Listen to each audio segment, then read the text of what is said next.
Manaon Isao Nyanaraku Anatole Vallée.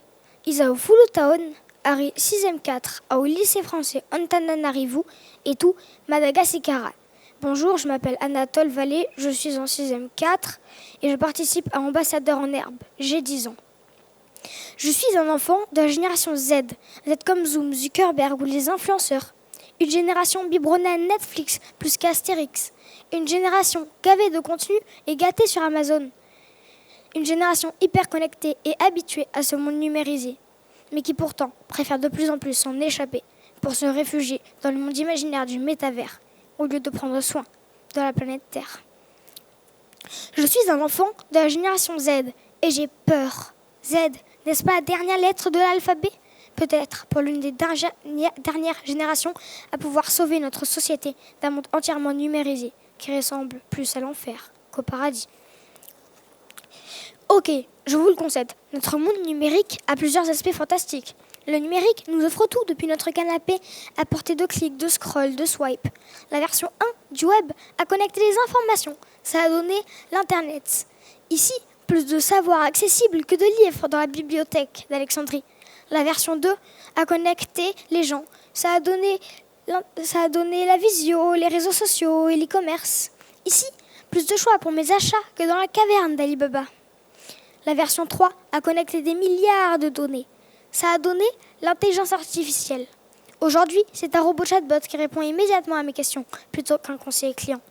La version 4 est quant à elle en train de faire converger le monde physique et le monde digital. Ça donne le métavers. Plutôt utile, semble-t-il, pour expérimenter dans le domaine de la santé et du bâtiment sans rien endommager. Mais l'invention du métavers, n'est-ce pas aussi le moyen facile de fuir notre monde actuel qui devient de plus en plus cruel ? En effet, le numérique, comme le couteau, est à double tranchant. Mal utilisé ou trop utilisé, le numérique a des aspects bien moins sympathiques. Avec Internet, j'ai accès à l'actualité en continu et à des connaissances pointues. Mais j'ai aussi accès à des fake news ou à des contenus racistes, violents ou pornographiques. Avec les réseaux sociaux, je peux rester en contact avec mes mamies de Paris. Mais je peux aussi harceler Louis avec un groupe d'amis. Avec l'intelligence artificielle ChatGPT, je n'apprends plus. Je fais de moins en moins d'efforts pour réfléchir. Je n'éprouve plus la joie de trouver, ni la tristesse de me tromper. Ça fait peur, non ? Avec le progrès numérique, la société progresse mal. Alors oui, je suis de la génération Z et j'ai peur de cet enfer numérique qui s'ouvre sous mes pieds.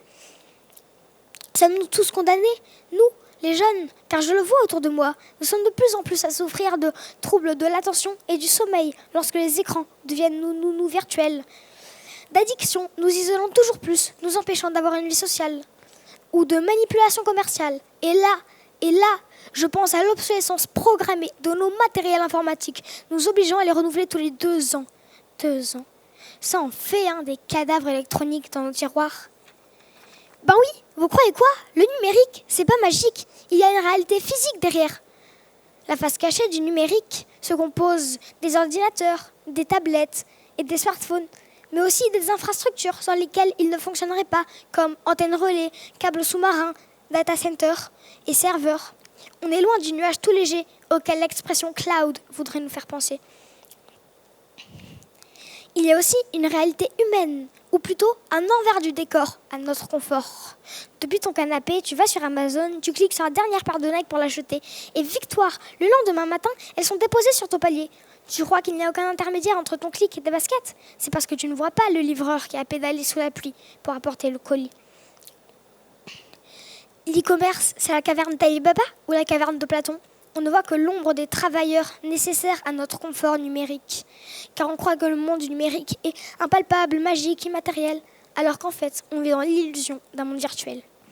Enfermés dans cette illusion, nous oublions que le numérique est une catastrophe écologique.